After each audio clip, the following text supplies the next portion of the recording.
Welcome everyone to our Writers Workshop. I am your host, Jennifer Richards Wilson, and my partner here today is Nadine K. Thompson. We are both authors, and we have teamed up to present this workshop to you. Before we begin, let us know where you're joining us from by typing it in the chat, and one expectation that you have of this workshop. So our chat is right below, and at this point you can also find our reaction button. You can also use it to indicate, as we talk. You can send up some claps and some loves. And of course, if you have any questions, type it in the chat. We are here to help you. We are here to guide you. And we really love to know what you are expecting today and where you're coming in from. We would also appreciate it if you would open your cameras so that we can see who we are talking with. It really helps when we can see the reaction from our audiences. As we present, we'll be able to see who we're talking to and see your reactions. So if you can, please open up your cameras. Welcome once again to our Writers Workshop. It is really wonderful to have you here with us. And this workshop promises to be an inspiring and motivating workshop. Welcome, Donna, and welcome, Denisha Walker. It's good to have you here with us this evening. Please remember to type it in the chat where you're coming in from. I know that Denisha Walker is in the US. Donna, where are you coming in from? Let us know. Can you hear me? Can you hear me? Can you hear me, Nadine? Okay, yes. Yes, Donna you. and Denisha is from the United States. Welcome again. And we are about to begin our Writers Workshop. So here we have our workshop, and the theme is Exploring Your Voice, Writing Styles Unpacked. Now, when you hear this theme, what comes to mind? You can type it in the chat. Unpacking writing styles, exploring your voice. When I just began to write, I didn't know what my voice was. I was always looking at other person's writing styles and tried to mimic what they had. But then I recognized that eventually I had to find my own style. I had to find my own authentic self. And after writing for a while, I realized that I developed my own style and my own voice. And I use my cultural backgrounds, my cultural and ethnic background to help me, to guide me to find my authentic voice. So again, my partner is Nadine K. Thompson, and she'll be partnering with me to present aspects of this workshop with us today. So let's begin. So our objectives for today is to understand writing styles and adapt our writing style to different genres. And we also intend to write to discuss writing for different audiences, and of course, finding your voice as writers. And then we'll try to move into style and the editing process if we have enough time. Of course, both Nadine and I are open to coaching and consultancy. And after this, we hope that you'll be able to have lots and loads of questions to ask us during those sessions. So I want to pick your brain a little bit by showing you some signs that have gone wrong. When I came upon this, I recognized that communication is really one of the key aspects of everything that we do in life, not just in the literary form, but every aspect of our lives. So here we have some signs which have obviously gone wrong. Now, you can type it in the chat. What are your thoughts about these signs? Now, if you look at these signs, you'll see do not breathe under the water, used cows for sale, don't kill your wife with work, let electricity do it. You know, the way we, yes, the way we view words, the way we write words. Maybe these persons who wrote these signs, they thought that they were clear and, you know, and concise. But from an outsider's point of view, imagine if you see a sign that says don't kill your wife with work, let electricity do it. Can you imagine the implications of such a sign? Yeah. So yes, thank you again for joining us. And yes, Donna says she wants to learn myself, my style, my creativity. Amy, welcome. And Amy said she wouldn't want to buy a used cow. What's even a used cow? Yes, great questions. So thank you once again. Continue to type in the chat. And of course, if you can, turn on your camera so that we can see your beautiful faces.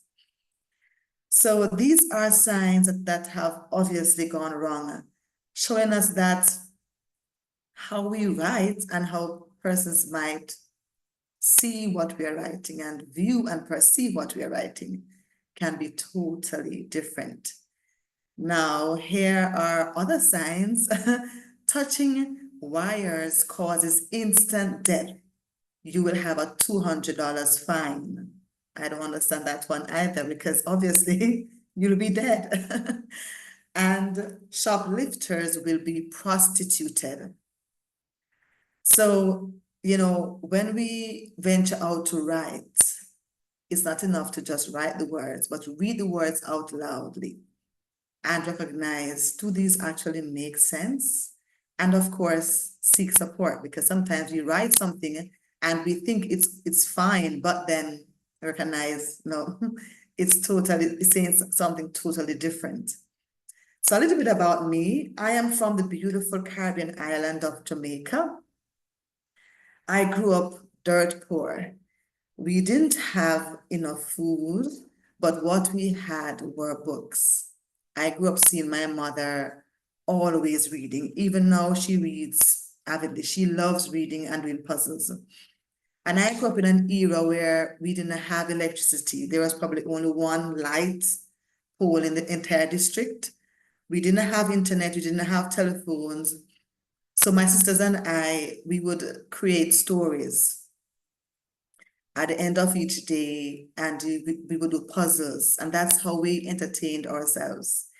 We didn't have the luxury of Googling anything or chat GPT, nothing. And that's where I think I developed my creative form to be able to appreciate written word.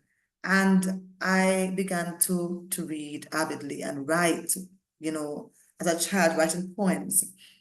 And as I became older, I had great teachers who helped me to really find my voice and express myself.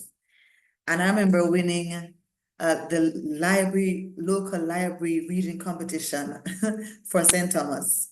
My parents were elated and I got to go to JBC. It was the TV station in that time. And it was just a phenomenal experience for me, and it opened my eyes to the world of words and how words can impact our lives. So I am also an author. I have written and published 2 books and 2 journals, and I have launched our virtual book tour. Last year, we launched our virtual book tour with 12 authors. This year, we had 30 authors, and Nadine has been a part of that process from the beginning.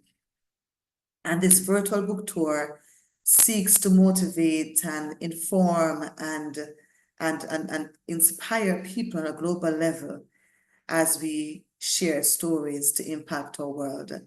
So this year, our virtual book tour lasted from June to August, and we had a phenomenal time, and we have been reaping the rewards of this venture as more authors are, they are putting their work out there. They're finding the courage to put their work out there and to find their voices and to publish.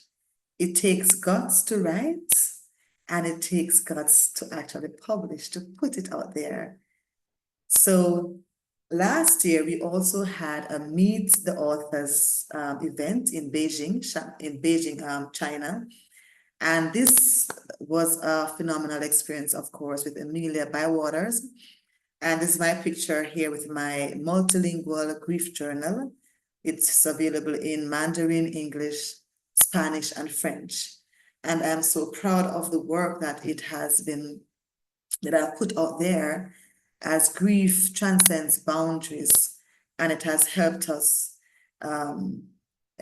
This journal has been helping people from all walks of life to find solace and peace as they journal. And journaling is a big part of finding your voice, of becoming a writer as well.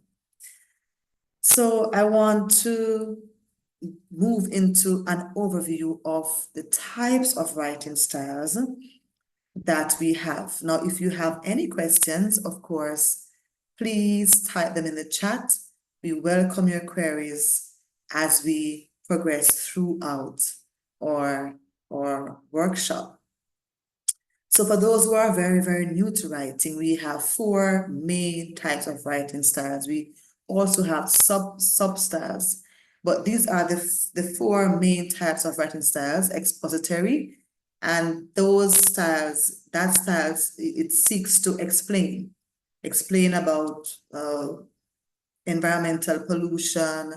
It just seeks to inform and tell persons about the facts of various things. Then we have persuasive. We have narratives, which is my favorite because I love storytelling. And we have descriptive, in which we use all our figurative languages to evoke emotions and to win our audiences. So let's dive into them one by one. And of course, if you have, again, any questions, type it in the chat for us to see. So expository writing does not include the author's opinions, but focuses on accepted facts. So if you like this type of writing, you'll write recipes and textbooks and how-to articles. Now, I am also a blogger, and I have found joy in writing articles, in writing expository pieces to just inform people about how to do something, how to help your child who's going back to school. So this is a type of writing style that just exposes the facts about a particular piece of work. And of course, then we have the persuasive writing. Now, this is where we give our opinions about a particular ad or a particular book. This is where we justify our opinions as well. And, we provide evidence as to why we feel this way, why this wasn't a very good ad, why this was a very good ad. And major advertisers, they use this kind of writing to evoke emotions and to get us to buy their products. So we have advertisements and review of items. And in this writing style, those who are putting their work out there usually use 3 types of writing formats. They use the ethos, the pathos, and the logos. Now, ethos, those who are using advertisements, they use characters to build and to evoke credibility. For instance, when Nike wanted someone to buy their shoe, who do they use? Michael Jordan, and of course, Kobe Bryant. Those are popular figures that many young people look up to. They are mentors, they are role models.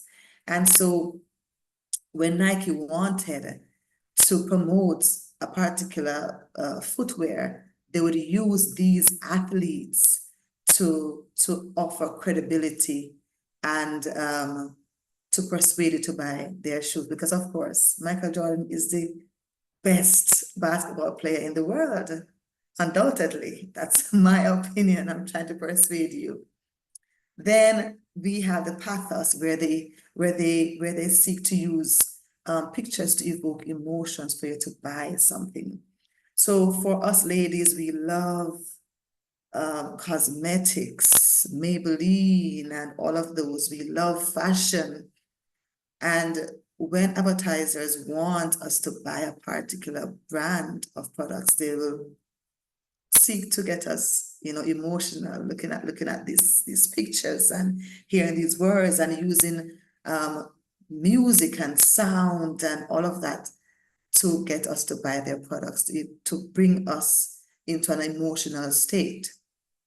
Now, persons who also want you to support a cause, they show you pictures of children suffering in South Africa or people suffering in Israel or Lebanon or wherever, and they ask you to donate.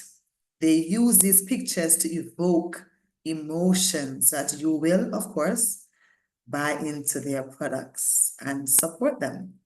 And of course, you have logos, and this is the reasoning, and they provide statistics.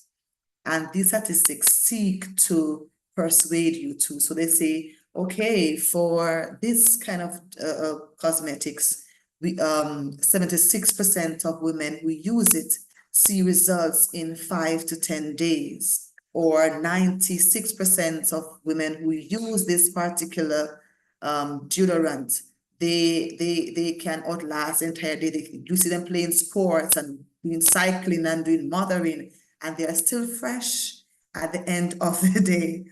Or for those who are selling lipsticks, you see women, eating fruits and swimming, and the lipsticks are still intact.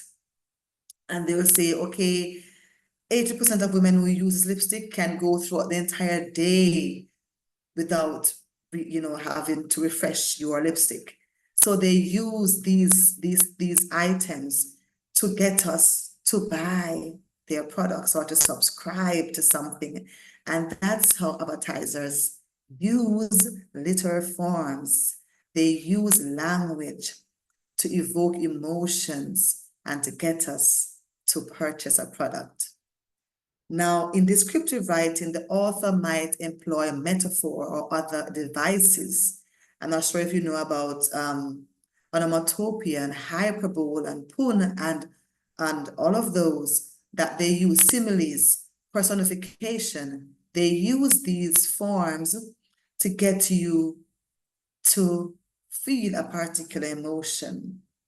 So I can say Amy is as bright as the sunshine, or Nadine is as busy as a bee. And this evokes a visual picture in your mind as you read it, because they use these devices to help you to, of course, see, smell, taste, touch, and to evoke particular emotions. So words are very, very powerful, and how we write, how we phrase, how we put colors and tones to what we're saying and what we're doing can evoke different emotions and send different signals. And of course, poetry. Poetry is a major, major form of what we do. Nadine is an esteemed poet. She has published various works, and these have been published worldwide. Her poetry pieces are phenomenal. I also do a little bit of poetry, but I'm not a poet. But poetry is such a vast and dynamic way of expression. Next month, we'll be having a workshop totally exclusive for poets. We'll be diving into the world of poetry, and of course, journaling is one other aspect that we'll be looking at in the future. Now, this is my favorite part: narratives, storytelling. In the narrative, the author constructs and communicates a story, complete with character, conflict, settings, and of course, the plot. And for those of you who love to read Harry Potter, Jane Austen, James Patterson, all of those are very, very good authors who use the elements of narrative or storytelling to get you to really move into and to become a part of their story. And I love storytelling because you can do so much with it. So we have novels, short stories, and also poetry. So those forms of writing styles, we can use them individually or we can combine them to evoke a particular emotion and to get people to buy our products, to buy our work, and to sign up to a particular writing workshop, because how we put our words out there, how we put ourselves out there, communicates a whole lot. And this is where finding our voices come in. Finding your voice is the unique tone, your personality, your word choice, your poetic structure, the way you put yourself out there like no other, your authenticity. It's all about you. It's simply you finding who you are and expressing who you are on the pages that you write. Now, growing up, I was exposed a lot to Jane Austen. She's a romantic writer from, way, way back.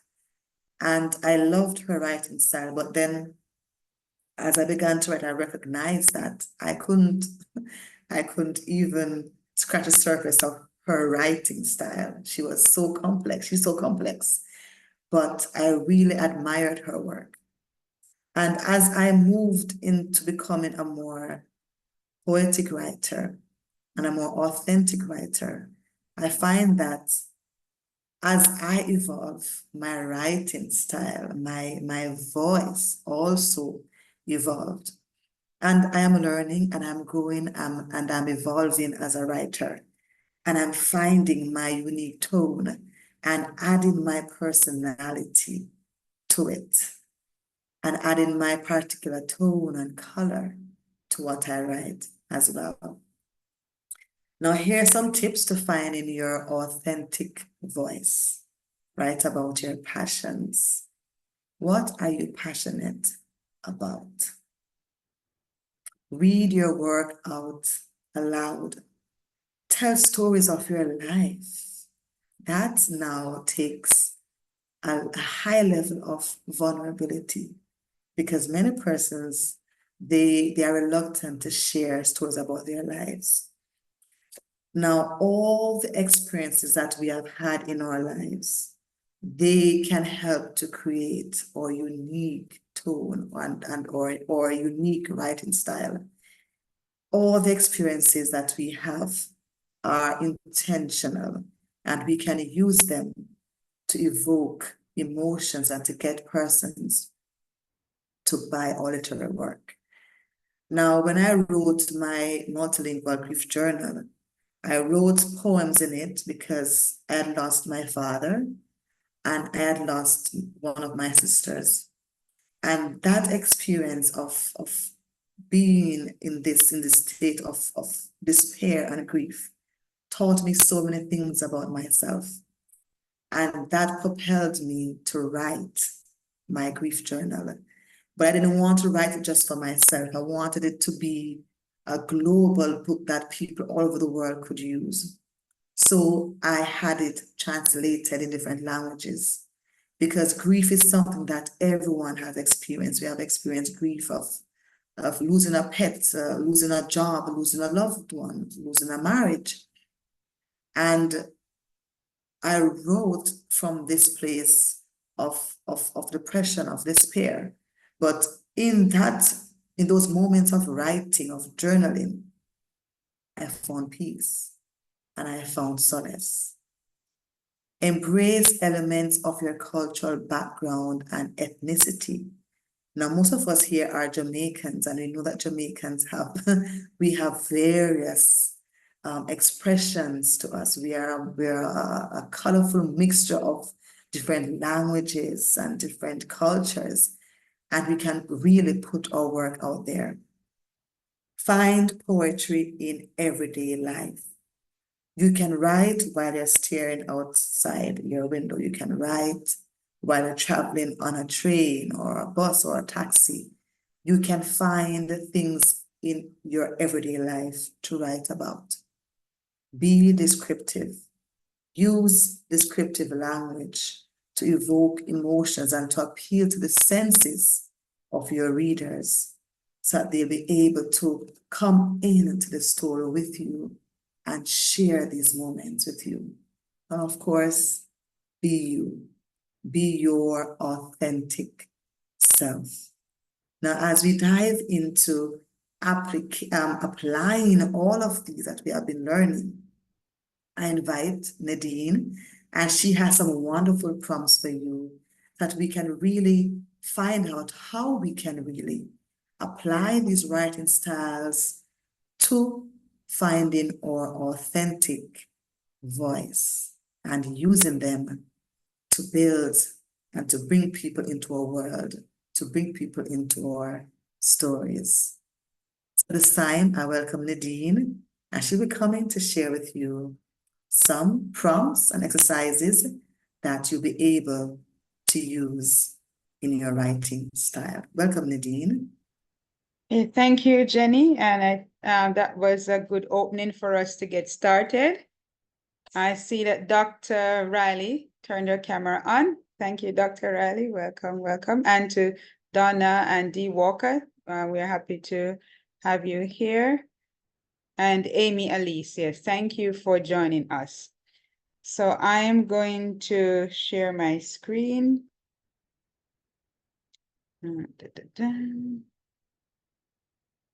Here.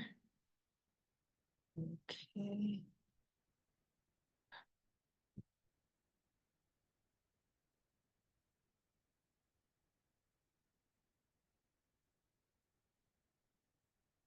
Okay, so here. All right, so I want to start by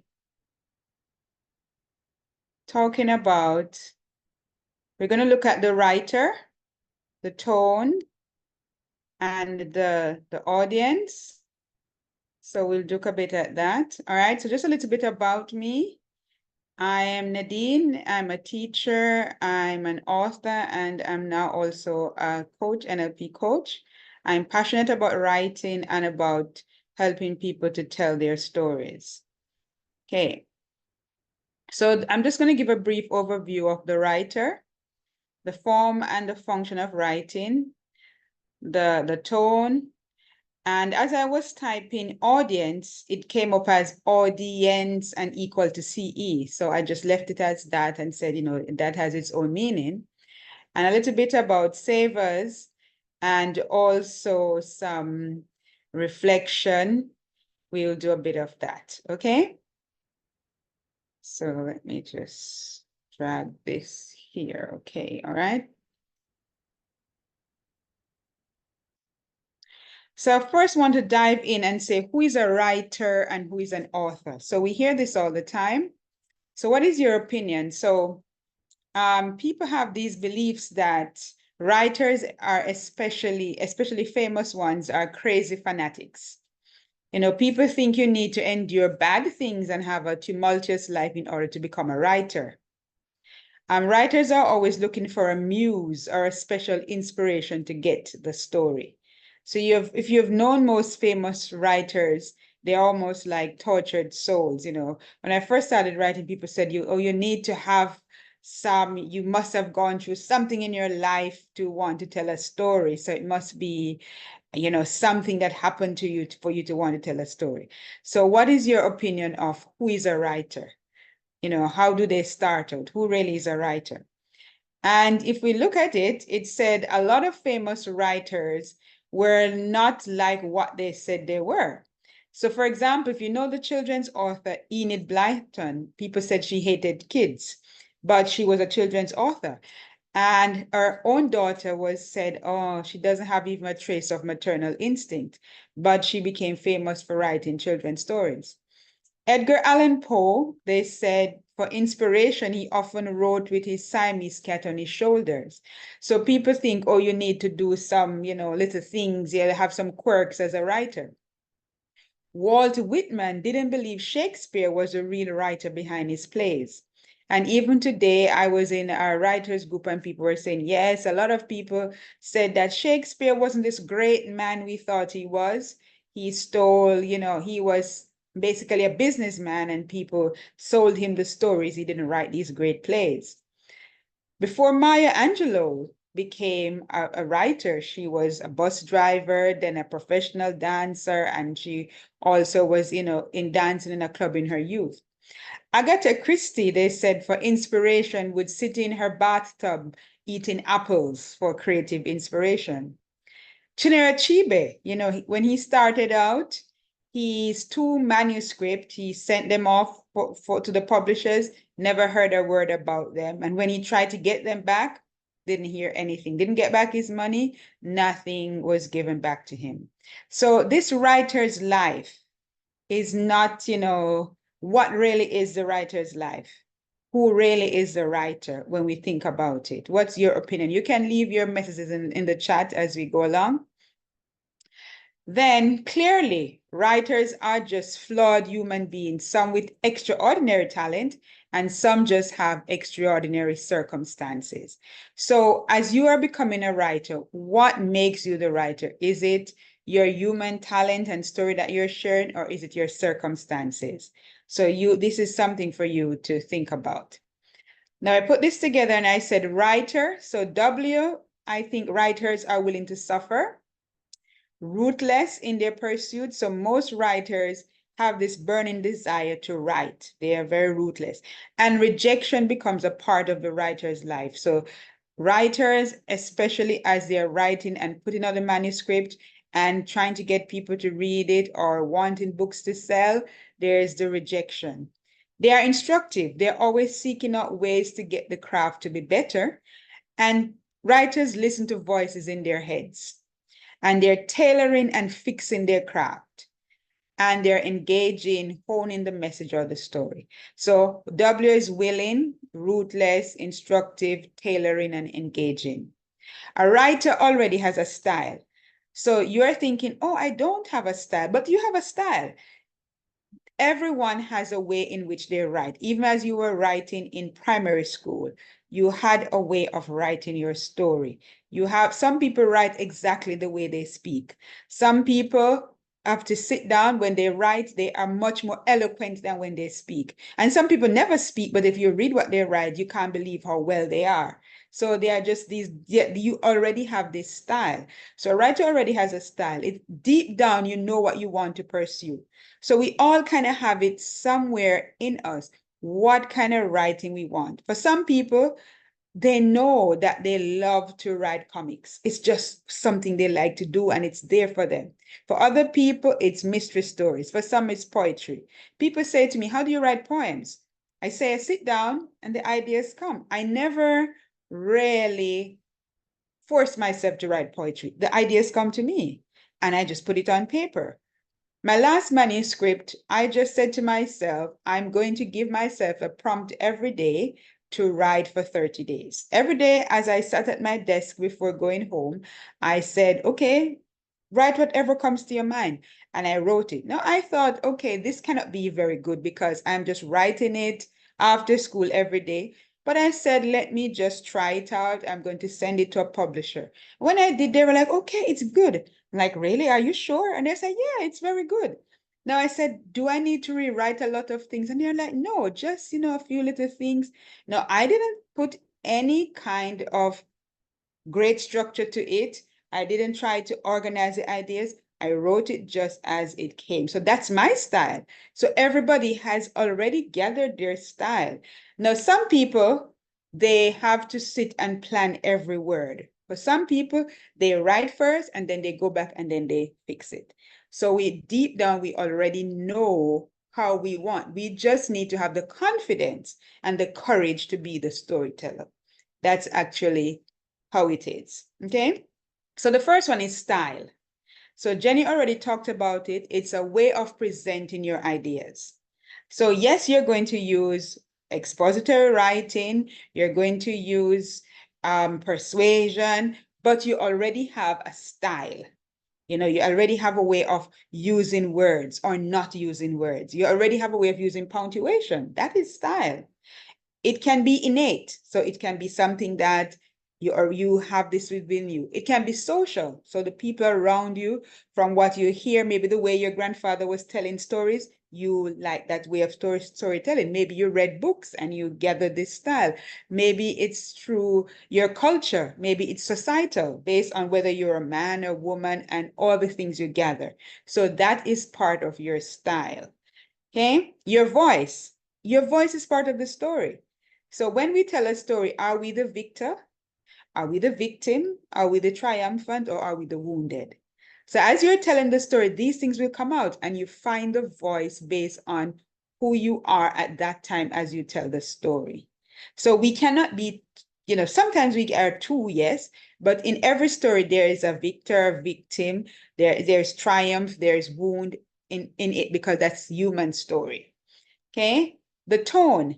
This is our choice of words. So how you use your words can create a certain feeling, and it gives an appeal to different emotions. So let's think about how you talk to, your students or your husband or your workers or somebody, and just think, if you use this word or that word, it creates different feelings. So it's the same when we write. Tone is like that. Then we have editing.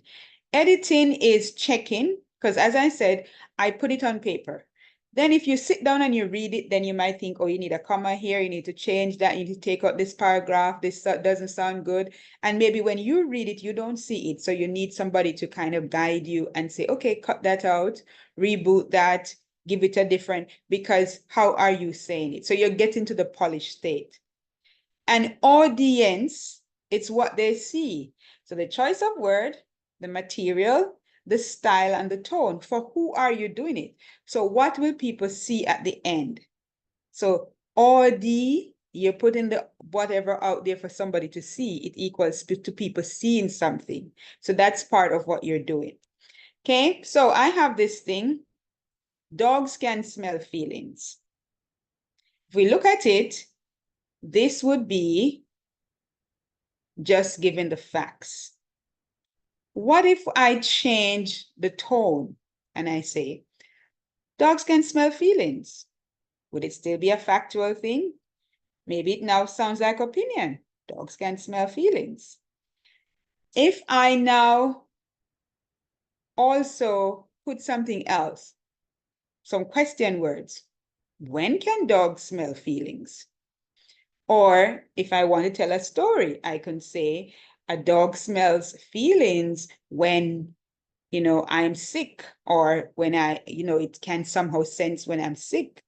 So you could take one thing and you could make different kinds of stories. So this is what we are going to do, a little activity. So this is the next slide. And this is about cats. Are there any cat lovers here? Are you a cat lover? Are you a dog lover? So this is basically facts. It says a 15-year-old cat has probably spent 10 years of its life sleeping. Also, cats use their whiskers as feelers to determine if a space is too small to squeeze through. Okay, so this is what we are going to do. Expository writing. So can you create a factual piece, just a sentence about cats? Then can you change it into a story? Can you give the cat a name? Can you answer who, what, when, where, how, why? So who owns the cat? What is the cat doing? Where is the cat? Why is the cat like this? How is the cat doing this? Then can you make a case for people to adopt this cat, or adopt cats, or take care of cats? And can you describe the life of a cat as an internet sensation? So this cat has become famous on the internet. So I wanted to take 2 minutes and to write one sentence for each part. So you're going to make a sentence that is expository. It's factual about cats. Then 2, you're going to make one that is like a story. Then 3, you're going to make one that is persuasive. And then 4, you're going to make one that is a cat who has become an internet sensation. If you have any questions, you can let me know. So I'm going to give maybe 2 minutes, and then I want people to share. Is that okay? Or probably less, maybe less than 2 minutes. Is that okay, Jenny? This is good. I'm order writing because I have a cat here who has, she has, she behaves as if she's Okay, you have a an cat. adult. Yeah, she Okay, wants to be in everything. okay. Yeah, so I want people to share based on the different styles of writing. And I want you to include the tone. So how are you going to say it? And I know that all of us are going to come up with different styles when we are finished.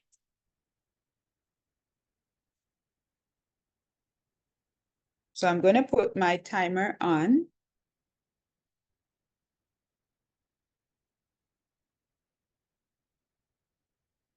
Where is my timer? I put my timer on my phone.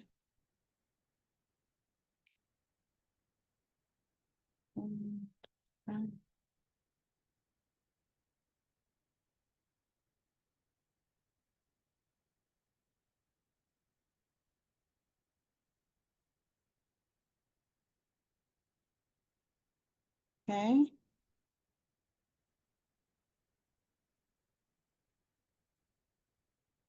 So you can write down what comes up. I'm also writing based on, and if it's not a cat and you want to change it to a dog, that's okay too.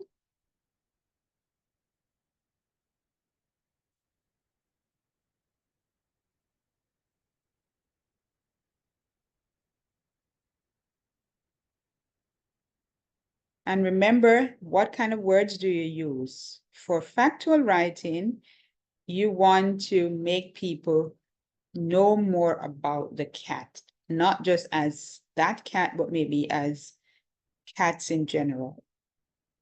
Narrative, it's a story.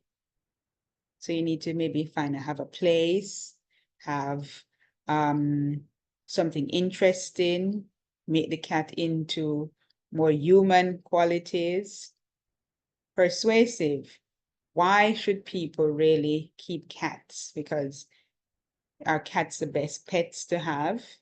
And the descriptive, how is it that a cat can become an internet sensation? Why would, I saw something about a cat that the owner was not earning money because of how much people love this cat.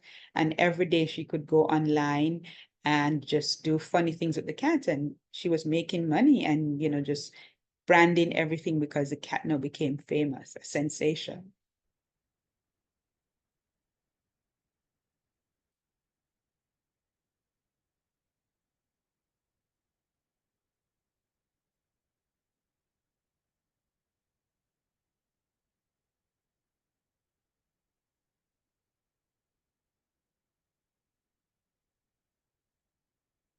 Hmm? Okay, time is up. All right, so who is willing to share? You can just turn your microphone on and then just share quickly.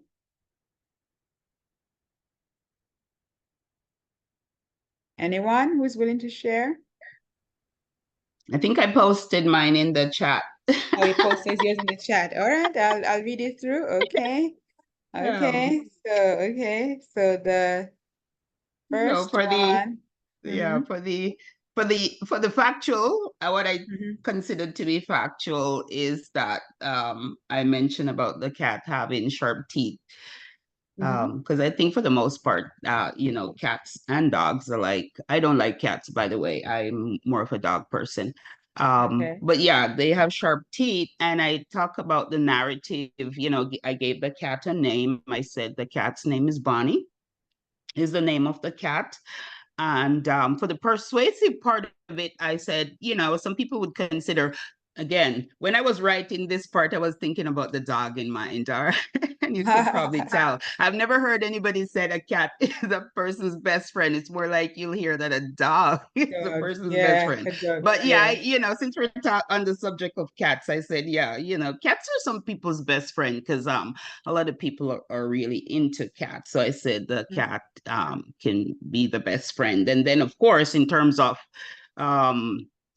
it become an internet sensation, we've always heard that cats have 9 lives. So that's something very interesting. Yes. Okay. Thank you. I think I like the one about, some people consider cats because that's true. It depends on what you think and what you feel. Because Mhm. some people say cats are more interesting than dogs if you have them, so it depends on your opinion. Okay. Thank you, Dr. Riley. Anyone else wants to share? Jenny, did you get to finish? Yeah, I have. Okay. Cats are feline, selfish creatures. My cat Cubic yawns, stretches, and curls up, always seeking to cuddle. With soft orange fur, she is striking and beckons for pics to display her many charms. She loves taking pictures. I had to lock her in her room before we started. Should have been all over this place, you know? Yeah, that's my cat, Cubic. Cubic. Okay, and why did you give her this name, Cubic? I didn't, my son did. I don't know where he got this name. He gave Okay, her the name Cubic. Yeah. okay. And did you adopt this cat from somewhere? Actually, yes, a teacher asked us to take the cat, to protect the cat from being someone's dinner, actually. So she has been with us and she has grown so much a part of being, a part of the family. My son adores her. And but of course she's really selfish and she's very beautiful and she knows that, so she's always preening and all of that. So yeah, So always if wanting. your cat was an internet sensation, what do you think people would love about her?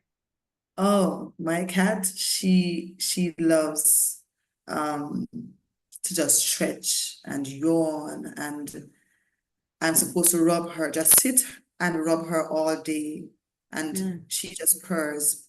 But I keep saying I don't have the time for that. I don't have time to, I'm supposed to serve her by rubbing her, cuddling her the entire day, which is not realistic. Yeah. Well, maybe you can be like Edgar Allan Poe. You can have her on your shoulder for Oh, inspiration as you are writing. yeah, He believed my his son cat would does give that. him inspiration. Yeah. Yeah. Okay. Good. So anyone else wants to share about their cats or dogs? So this is how because this is how you take simple things and then you can develop them into writing. So if you were going to write poetry, you could just start by saying cats. A factual thing would be um, cats cats are always stretching. They stretch all day. And a narrative could be Bonnie stretches until her neck was out the door. Bunny, cuddles and curls and flips and climbs. Then she sleeps. Bunny is a TV internet sensation, a TV or a social media sensation. Bunny knows. So Bunny is famous. That is so.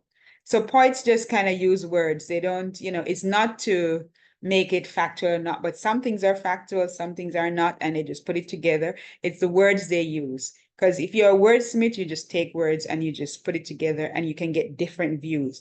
So you might get the view that Bunny is so interesting. You might get the view that, okay, I might want to adopt a cat after this. So some people say no, but might after this, you might think, okay, maybe it's time for me to adopt a cat. Is your hand up, Jenny? Yes, D Okay. Walker has something in the chat. Okay, D Walker, okay. So cat is smaller version of the lion. Cats are magical creatures because they are associated with witches and brooms. A cat can be caring because when I was ill, my cat Tommy stayed by my bed, by my bedside. If my cat was an internet sensation, he would play tricks.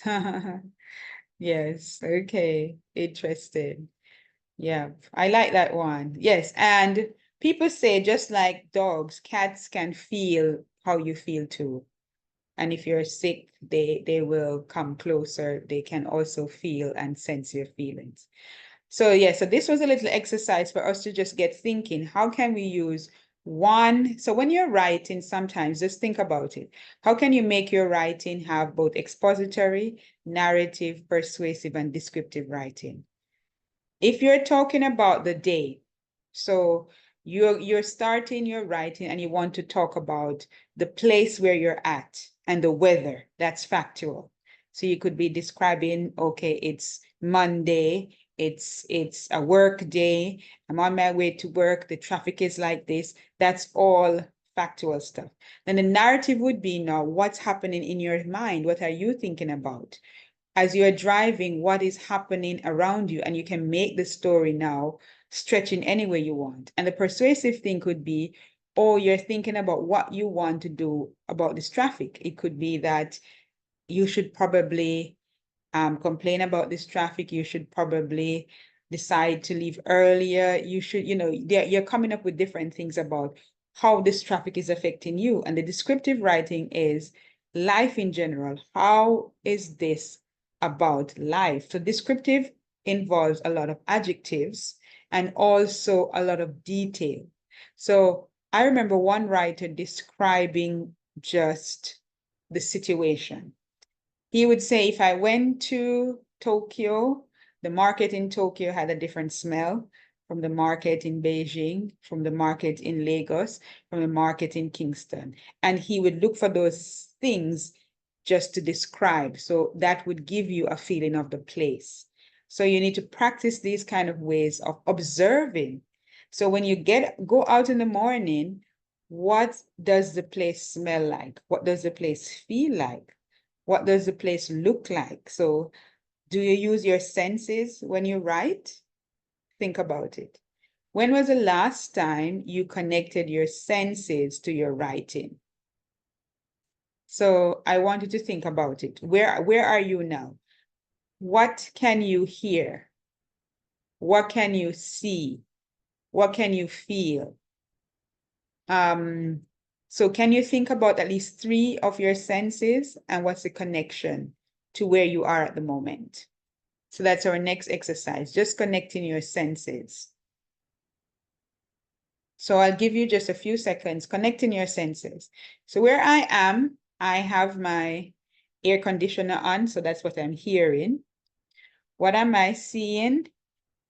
I'm in my room, so I can see the space in front of me. And because it's night, it's very quiet, so I don't hear anything around me. It's just my air conditioner on.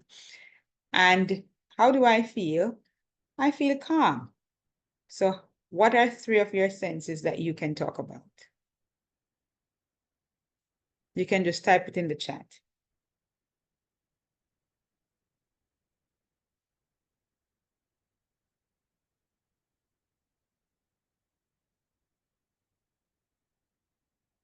Anyone wants to share?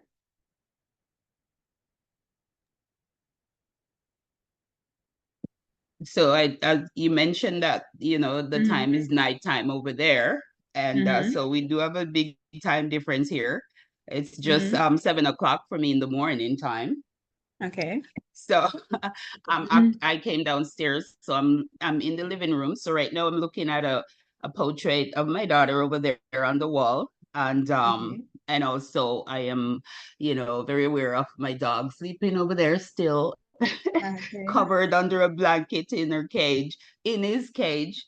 So he probably hearing me. So it's good that he's not barking with the sounds and the different voices, because he's a very anxious dog. He's actually on medication for anxiety. So I'm surprising that he's not barking when he hear the different voices, that is not a part of the household. Anyway, in terms of hearing, there is really silence. And it's interesting that you mentioned that you can hear the air condition. So I kind of honed into that. I'm like thinking maybe that's the soft buzz that I'm hearing coming from the air conditioning unit. And then in terms of feeling, I'm still feeling a bit half asleep because of the, I had to get up really early to kind of get on this meeting, because I was thinking, okay, you did mention it was going to be 8 o'clock Jamaica time. So of course that's going to be 6 my time. So I had to, and I'm usually a late nighter person. So of course I'm functioning right now, maybe on 4 hours of sleep. So I'm So having we that are so feeling happy to of, have you. right, I'm having that feeling of, trying to wake myself up here, and because it's I'm very engaged in what's going on here, and it's really good, very good production that's going on here, and I really I want to learn. So Yeah, that's that's the good. That's feeling, good. saying you got to be awake in this Yeah, moment. you So got to be awake. Yes, yes. That's a good description. You have to be awake. And I think yes. that's the thing with So yeah, writing that I sometimes, got my yeah, coffee. yeah. Yeah, sometimes writing too wakes you up late at night. So I find that that's with me, that there are times when I will come home and I have a lot of time, but I don't want to write. Then it gets to 12 o'clock, and that's when all of my mind is settled now, and I'm ready to write. So it calls to you at different times. Sometimes I get up early in the morning, and that's when the ideas are ready now to come. The worst thing is sometimes you're in the shower and you have all these brilliant ideas, just popping into your head, and all the words are coming, and you're like, okay, I need to go quickly to write this down. So yes, it really is wanting you to wake up and do something. Okay, so I have two more in the chat. So let me see here. I hear the traffic outside. I feel a warm breeze. I see the living room furniture. Okay, Donna says, I listen and be very mindful. Yeah, to pay attention to what I hear, and then I start writing. Yes, because nature, it's a part of us. So I mentioned before that writers actually, we hear voices in our heads, and people, you think that, yeah, that's making you crazy, but that's actually true. Anyone who writes, you have a lot of ideas in your mind. You can't write if you don't have ideas. So when I start, my new book is called Staring at a Blank Page. Why I call it that was because a lot of times we are staring at this blank page and we're thinking we don't have anything to write. What am I going to write? What am I going to write? So I said to myself, okay, whatever comes into your mind, write it. And a lot of the times there were things in my head, but I'm waiting for some perfection to write. So I just wrote whatever was in my head. I wrote it down, and I didn't expect it to be good, but it was good because you actually have a lot of ideas. So can you imagine if every time you sat down, you put it on paper? So think about it. If every day you got up and no matter what you just said, put on paper what came to you. Just put it on paper. It doesn't matter the style, it doesn't matter the tone. Put it on paper and go back and read it 2 days later. And you'll be surprised at how much you are actually even looking into your own soul. So there's a technique called morning writing. And morning writing says when you get up in the morning, before you get out of bed, put a notebook next to your bed. And as soon as you wake up, while you're still groggy, take your pen, and without thinking about it, just start to write. And just write as it comes to you. And then when you feel you have emptied everything from your brain, then you get up and get on your day. Now, after a week, go back and read it. And you will see that it has all the things you have in your mind. Maybe you have a problem at work. Maybe you were thinking about this, you're wrestling with this, and everything is there. So first, sometimes we need to remove that layer of all the things we have in our brains. So D. Walker is saying, feeling the stillness in the aftermath of a hurricane. The place is still overcast from the rain and the wind. It is morning, seems like late evening. Okay, so yes, and that's another thing, nature. So the hurricane, was it bad, D. Walker? Was there any damage? Or just rain? So was there any big damage, or did you just have rain there?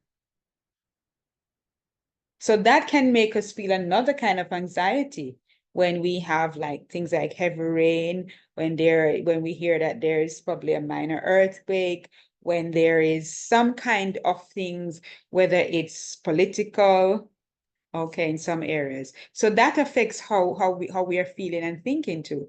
So a lot of the times I give kids things to write, and it's one thing I had them write last year was a rainy day, and you couldn't imagine how many things came out of a rainy day. So a rainy day, and a lot of them were that, oh, we are stuck at home, can't watch TV, and there is no electricity, there is no this. We want to have our iPads. But the stories just develop and developed and developed. So just that, a rainy day can make you have so many things to say. So all of us, I think, have been in hurricanes. What was your feeling? Can you remember one feeling you had when you were in a hurricane? One feeling that you had when you're in a hurricane. Just share. It can be one word, can be two word. So Excitement. there's a feeling of stillness in the aftermath. What about when you're actually in the hurricane? Fright, yes. Feeling of anxiety. Yes, I remember that the first big hurricane that we were ever going to experience, I remember how excited we were to experience this hurricane. And I remember my father saying, why? And everybody was like, no, we want hurricane, we want hurricane, we want to see what hurricane is all about. And he's like, really? And he was saying, but I experienced this hurricane in this year and this year. And he said, like, it's nothing to be excited about. But as young people, we thought, okay, it's something that you want to sense. No, you want to know what this thing is. And there's some people who want to go out and surf.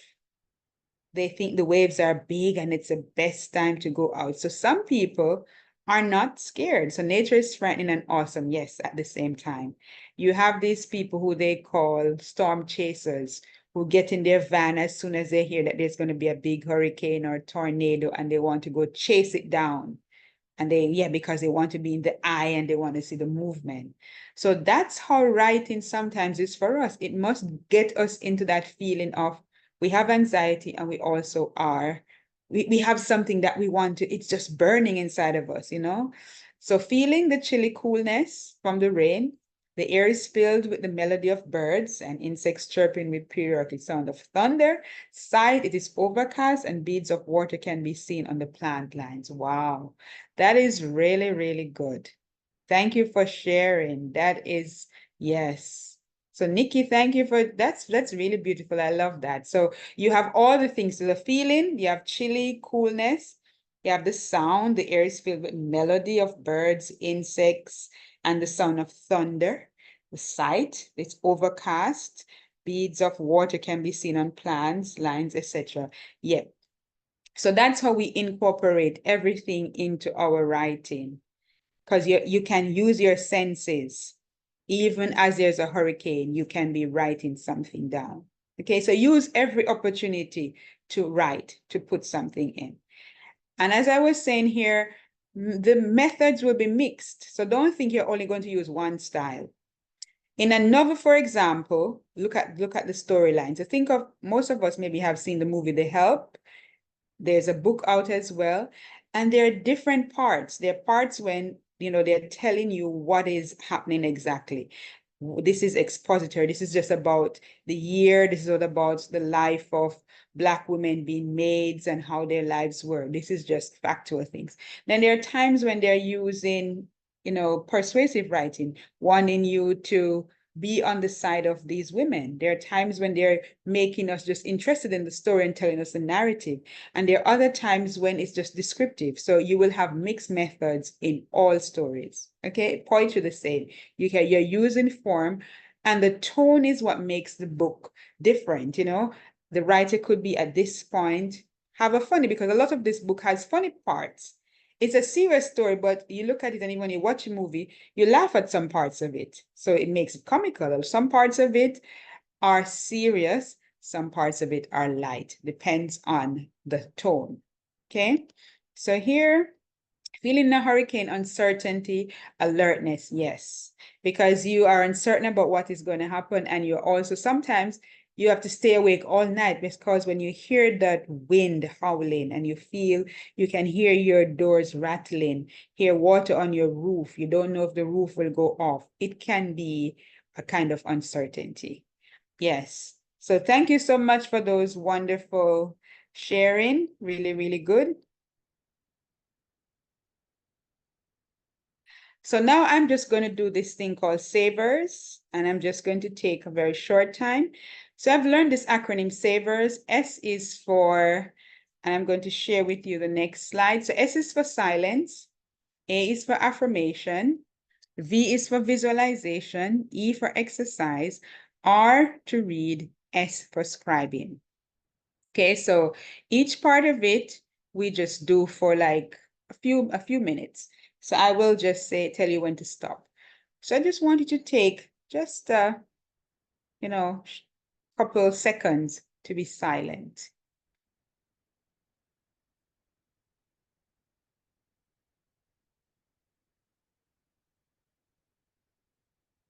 Okay, now I want you to try to think of 3 affirmations that you want to say to yourself. So your affirmations can be, for example, I'm strong, I'm powerful, I'm beautiful, I'm worthy. So just think of 3 affirmations and repeat them to yourself.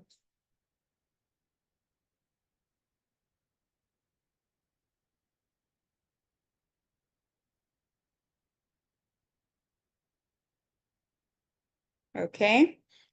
Now I want you to close your eyes and just visualize where you are with your writing. So where you are, where do you want to be with your writing? If it's a book that you want to produce, see yourself with the book. If it's starting the writing, see yourself writing it. If it's for the reflection about the writing, so where are you with the writing? So visualize.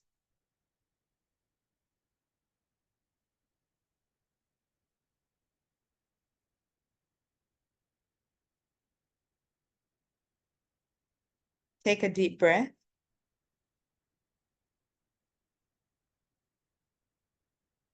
Hold on to the image that you're seeing.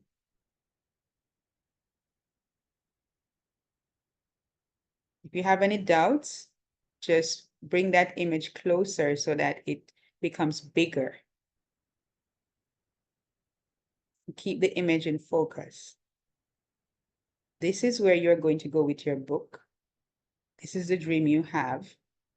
Hold on to that picture. Make that image bigger. And you can use your signature. So I want you to sign that image. Put your signature on that image.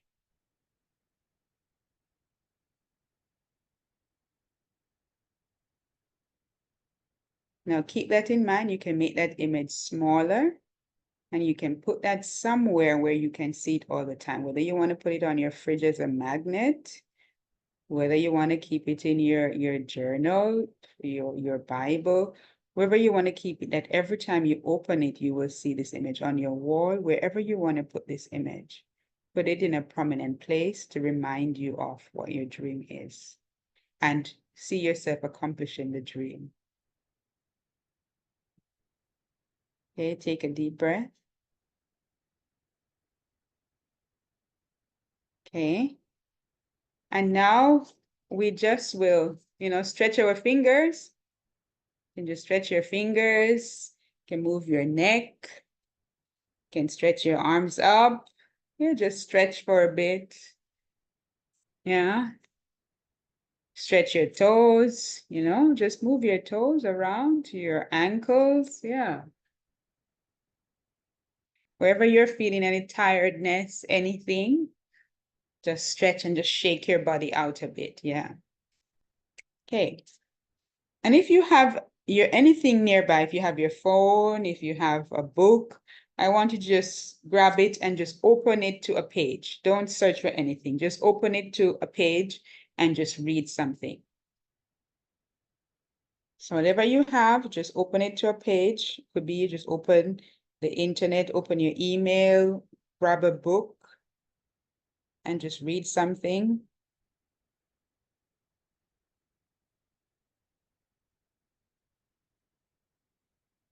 So you can let me know when you have your book.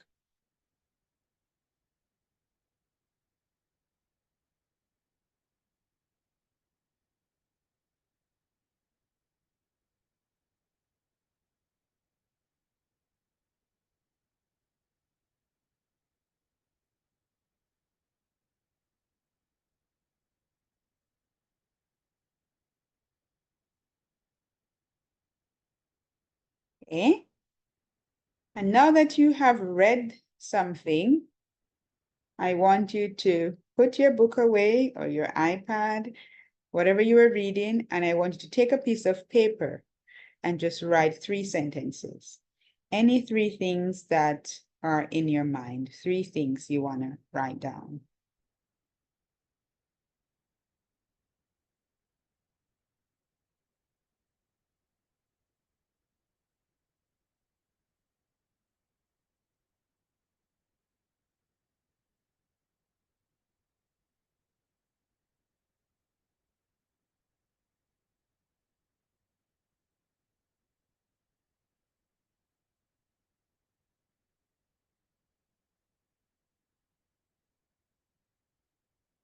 Okay, so have we written down 3 things?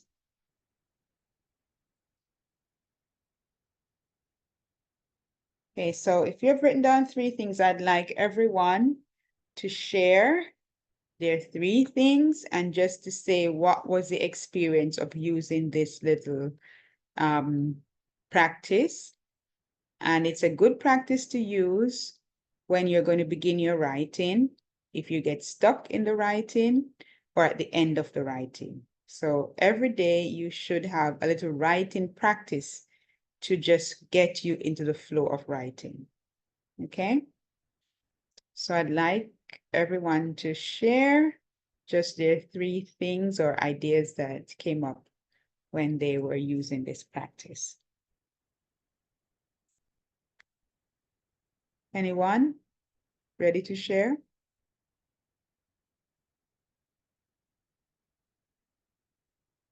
So for me, as I open my email or as I open my computer, what came up, or Nikki, what came up was something about law of attraction. And I just said, okay, law of attraction, where's this coming from? Okay, Nikki. All right, Nikki, what do you want to share?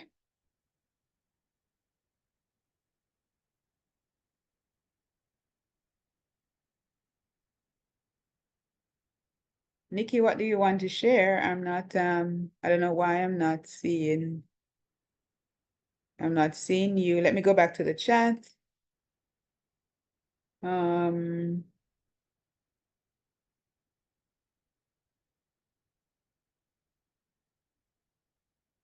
I'm not seeing, I don't know why I'm not seeing the chat. Sorry about that. Okay, here. Okay. So if anyone wants to share? Well, for me, I wrote Okay. down passion. I was reading my notes. I took some notes for this meeting, and 3 things stood out to me as I visualized, as I practiced my visualization. It's a wonderful method. It helps you to really bring into focus, into reality, what you really want and enlarge it so it becomes more real to you. Passion, growth, and expression, those words came to me. And as I pursue writing and writing with more authenticity and writing for myself as well as for others. Good. Yes, so everyone will have like a own personal, message that came out. So for D. Walker, you said that my writing goals are achievable. Yes, I'm worthy of all things good, and I will appreciate myself more. And that's one of the things I've learned, that when we start to appreciate ourselves more and we kind of value what we're doing, then it becomes even bigger and bigger. Just today, the group that I was in, the message that came out was that we mustn't dim our light, we mustn't dim our stories because of other people. So your story is valuable, your goal is achievable. So the minute we recognize that, then our stories become even bigger and bigger. Okay, anyone else?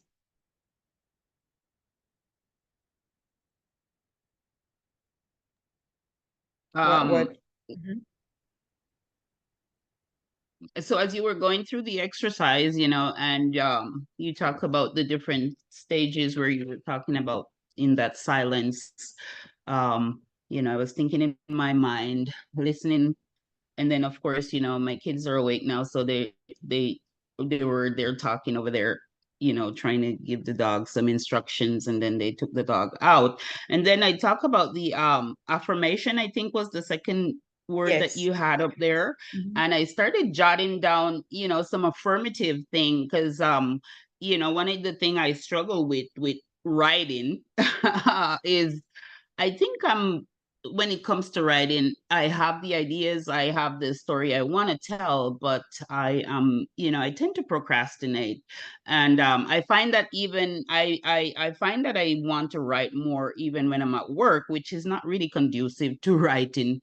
Because yeah, but I find that that's when I'm inspired really to write. So really, if I do get a downtime, I do write it, but I tend to write it on paper, and then it don't go anywhere else. It's probably loose paper all over the place. And so, I was jotting down the words that I'm going to be more intentional, in Mhm. my writing.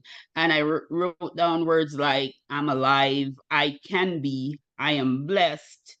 And Mhm. then, like I said, then when you talk about visualizing, in my mind, I was visualizing completing my writing, and to the point of publishing, Mhm. and then and I in my mind, I'm signing that, and I put a sticky on my fridge in my mind to say, Mhm. okay, each time I come to the fridge, I see that signature to say, this is where I'm at, this is where I want to be, and projecting myself to be. And then those three semi sentences that I wrote were, I am a writer in progress. And then I Yes. also write that again, I will become intentional in my writing, and Mhm. to be able to bring it to fruition. And then I also, the thing is, when I opened my book, well, my book was already open because it's a notebook that I have, but it's amazing when you talk about open your page and just read what's on the page. There's actually writing on this notebook, and it says, with God all things are possible. And I'm Amen. thinking, and so in my last sentence I wrote, I can do all things, Through so I'm Christ. affirming what this word said here. So yeah, so that's what I wrote here from this experience. That's beautiful. So everything just kind of came together. So I think the message for you is that you have it what to write, but you just need to be intentional to get it Mhm. forward. Yes, it's the intention of it. Okay. Anyone else wants to share? So yeah, so we'll wrap up and finish here, but I'd love to hear from everyone what their experience was with Um, this. yes, I just want to contribute a little. Yes. Yes, And please. for the affirmation, I was saying that I am able and I can do this. Like the previous speaker, I do make jotting sometimes on loose papers, and that's an issue also. Um, Procrastination, get easily distracted, and I visualized myself. This photograph is from like 2014, 2015, but it's in a golden dress and it's bright and bold and beautiful. And I saw myself in that photo on the cover of my book. Amen. And I signed to it, and it gives Mhm. me a wonderful feeling Yes. of achievement and Mhm. confidence. And what I read, I had a notebook, and it reminded me of a rudder. A rudder steers the ship, Mhm. and making fresh commitment to God, Yeah. and also to whatever it is, the sticktivity, Mhm. and bottling down and remaining focused. Yeah. And I scribed, with God, all things are possible, and He will make all things beautiful in His time, as I trust Him and trust the process. I'm happy to see the connection because two people came out with the same thing, with God, all Yes, things I are was possible because smiling when maybe I we are heard depending her on said our it. own strength. Yes, Yes, but in our own yes, strength, yes, we can't manage to do it. So we need some power to lift us up, to keep us going. Yes, because I procrastinate a lot too, but I was saying to myself, the one thing I noticed about myself is this: the minute I sit down and I have to do something and I can't procrastinate anymore, I'm surprised at what I can do. So I say to myself, why don't you do this all the time? Yeah. But we are human beings and we all Yeah. get a little bit, distracted. Yes. Okay. But I think fresh intention. So that's very beautiful. Thank you, Nikki. Thank you very much. So we have all shared. I think Donna, you Hello. want to add? Yes. Well, for me, as I could identify with the other two ladies that spoke, I procrastinate a lot, but as when I don't do that, I could see things flowing and I could just keep writing. I also jot down things at work, and I have a lot of papers that I'm actually putting together now to say I need to get this into the computer that I'm writing into. I've learned a lot. I've actually see learning styles that I actually have and even knew I had them. Okay. And I can accomplish all things through Christ, because my desire is the book I want to write is something that will elevate people, where people could see themselves as better people, better Christians, how to serve God and really walk as a Christian. And I have a lot of notes in my computer, but I also have it on paper, so I have to get those together. Put it together. Yeah. Procrastination is not a good thing. It takes a lot of our time and wasted time. Time that is wasted cannot be regained. That's why they say time is spent. There is no getting back what you have lost once you lost that time. So I have to be intentional, and that's what I'm trying to do, to be more intentional in what I'm doing and having more quiet time, because once I do quiet times, I'm able to accomplish a lot. So that's for me. Okay, thank you. There's this thing called habit stacking that I've tried it and it actually works. What they're saying is try to think of, the things that you need to do. So you need, for example, you brush your teeth, you make your breakfast, you do. So the things you have to do every day. What if you say, for example, the same way you're going to do this, you're going to stack another habit on top of that. So every time you think of it in the morning, for 5 or 10 minutes, you can write something down. When you get home, for 5 or 10 minutes, you can write something down. So if every time you're starting, it's just a habit you need to change. So procrastination is changed by inserting a new habit. If you don't put a new habit there, you're going to have the procrastination. So you have to put something new over this old habit, and you have to do it just the same way you brush your teeth. You need to have something that you're doing every day, because it's the repetition of something that gets into your brain and you start to think like that. So that's why I said, when I challenged myself and said for 30 days, every day when I'm sitting at my computer before I turn it off at work, I was going to write a poem.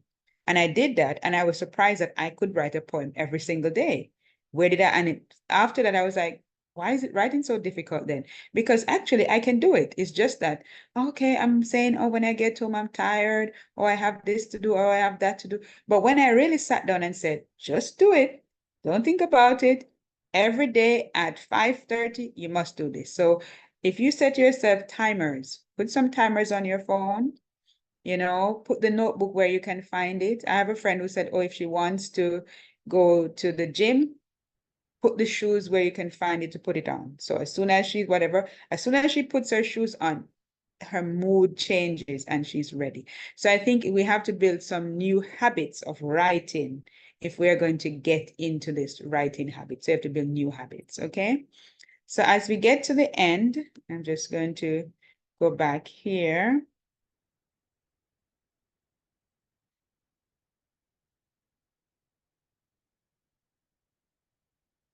So, and remember now, the editing part, you don't need to worry about. The first thing is just getting it out of your head.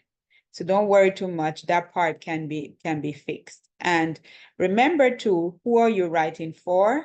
Decide on your choice of words, your material, your style, your tone. And you can use anything as material. You can use your cat, your dog, just for practicing. And you can go and read up more on the different styles of writing. And I hope you will use this as a technique. You use it for 10 days. Use it for just 10 days, and you will see that after 10 days. So I encourage you after today, use this Savers. Use it for 10 days. You don't have to go for long, just use it for 10 days and see how it works. You can send me a message on WeChat and tell me how it works for you. Just 10 days. And I'm sure you're going to want to do it for 10 more days. So just keep this little habit and see how it works for you. Okay? So I have been doing also my own quotes, and this is my own quote that I wrote, which is now, copyrighted to me. So I'm saying, spend time reveling in nature's wisdom and creativity. The best wisdom we will have. Yes, we have a lot of wisdom from God, but God shows us things in nature. And people say, oh, they can't be a creator. But we know that through the creator, we can see things in nature. And he's teaching us even through what we see, even through a hurricane, all these things. He's using this to give us more wisdom. So spend time to revel in that wisdom and to understand that, and we can know more. Okay. So thank you very much. If you have any questions, my website is there. And if you connect on my website, you can send me a message. I also do group coaching for people who are doing writing. So if you're interested in being coached, you can contact me on my website. You can also contact me in the writers group or on Instagram. I'm not on Instagram much, but yes. So I will see the message. And my book is out. My book has been out now for around 4 or 5 years. It recently got an award as a global book in the Global Book Award. And I'm about to publish my second book, and I've also done a lot of book collaborations. Next year, I'll be looking for at least 20 women who want to share their stories so I can have a collaborative book about celebrations of being authors. So I hope you will join me as part of this project. So thank you very much. I hope it was insightful and productive for you. Thank you. Thank you, Jenny, for having me. Thank you. Thank you so Thank you. much. for So I'm joining. gonna share a little bit. Mhm. Can you stop sharing now, Nadine? Let me Yes, just. let me, okay, stop share, Yes. okay? Thank you so much. So we are now at the end of our presentation. We'd love to have your feedback. And I have this. Oh, can you see my screen? Yes. Yes. So we have this, I have this workshop coming up, this training program for resilience, power packed for writers and professionals, because sometimes we need a little push. We need to dig a little deeper to find what we need to really put our work out there. So I have the 21-day resilience power training program coming up in November, and I hope you'll be a part of it. And this is what I do. I offer self-clarity, visioning, self-reflection, adapting, and resilience for women. So thank you once again for coming out and sharing with us in this workshop. And we will leave you with this quote from the great Toni Morrison. She said, "A writer's life and work are not a gift to mankind. They are its necessity." Thank you so much. And I hope that today's workshop was productive, and we'd love to have your feedback at this time. Thank you so much. Now, if you have any other questions, any other queries, we'd love to get them at this time. Anything else? If you need any help, Nadine and I, we are available both on WeChat and WhatsApp, and you can reach out to us for assistance. We are here to support you. We have our own communities, and we inspire and motivate persons to just put their work out there, to be a voice and not an echo, and to really impact and inspire lives. So thank you so very much for joining us today, and we wish you a wonderful day or a wonderful evening. Thank you once again. Walk good.